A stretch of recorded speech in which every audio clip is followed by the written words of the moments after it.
Welcome back to my channel, pretties. So I wanted to film a quick get ready with me. I'm going to come in and out of a recording. Other than that, it'll just be some music. As you can see, I'm using a palette from Renee Cosmetics. This is a black owned makeup brand, and I am just going ahead and creating my transition colors. I'm using a little bit of the yellow from box of crayons because I wanted that, I don't know, I wanted that yellow transition. It reminds me so much of fall.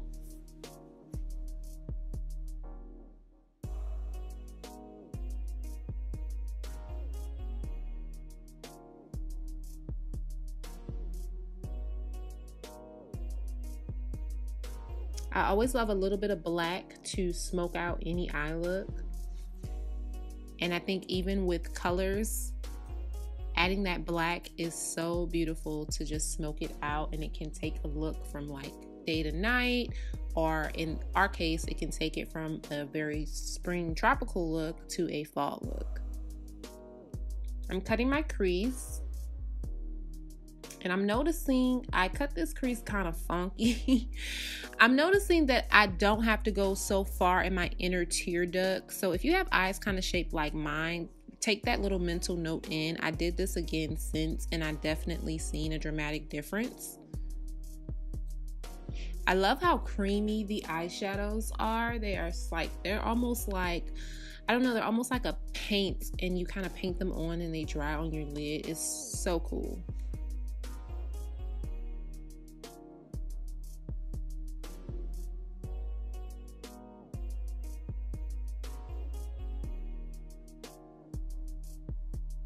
I'm going to go ahead and take my pigment. It's called Bollywood from Peaches and Cream. These pigments, just invest in them. That's all I'm going to say. Peaches and Cream makeup. They are amazing. All right, I put on my lashes and my liner. The look is popping. I'm going to go ahead and take some peach corrector, put it under my eyes and around my mouth for my hyperpigmentation. I'm using my favorite drugstore foundation right now. It's Covergirl True Matte May. I use shade D50. I'm almost running out of it. Absolutely love this foundation though. Going in with Butterstoch Super Sculpting Concealer by Too Faced to highlight.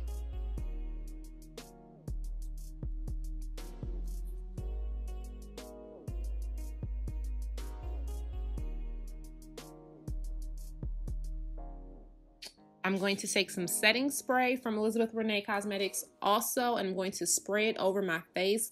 I love how this makes the foundation, I don't know, it makes it really sit down into the skin, and it gives it a nice dewy effect.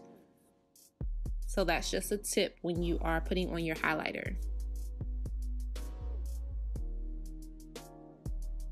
I'm taking the same brush I put my foundation on with, and I'm going to blend around my highlighted areas so everything appears seamless.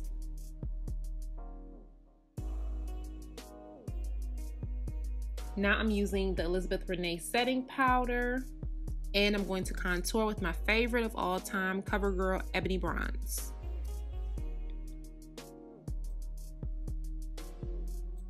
Going ahead and dust that off, and also the brushes I'm using are also from Renee.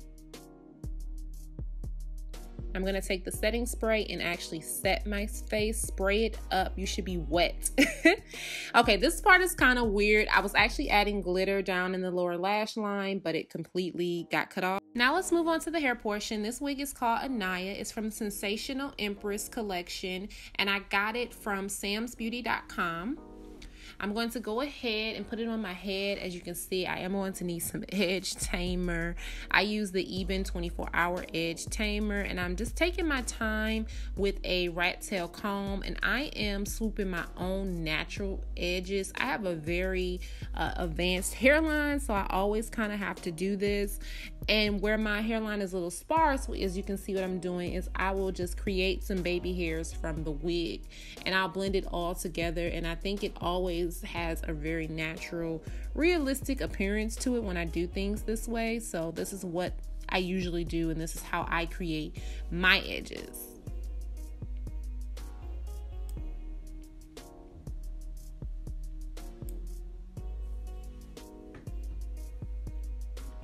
And as you can see, you just keep going back and forth until you get that desired pattern that you want. It's really just whatever looks good to you, because this can go so many ways. And now I'm just going to fix my parting, make sure it's perfectly straight and angled. All right, so now I'm taking my concealer. Use any concealer that you want, just something that matches your skin tone. And I'm just going to go ahead and take it through the parting, and I'm actually pressing it down into the net, as you can see. And then I take my curling wand and I just sit it on that parting. This is what really makes that concealer melt into the lace. It makes it very seamless. Of course, up close, you're still going to see it very, very up close. But once I zoom the camera back, you will not even be able to tell. A lot of people think my wigs are sew-ins. All right, this is the final look. Thank y'all so much for watching. I really, really hope y'all enjoyed this. Get ready with me. Do not forget to comment, rate, and subscribe on this video. I'll see y'all next time. Remember to stay pretty,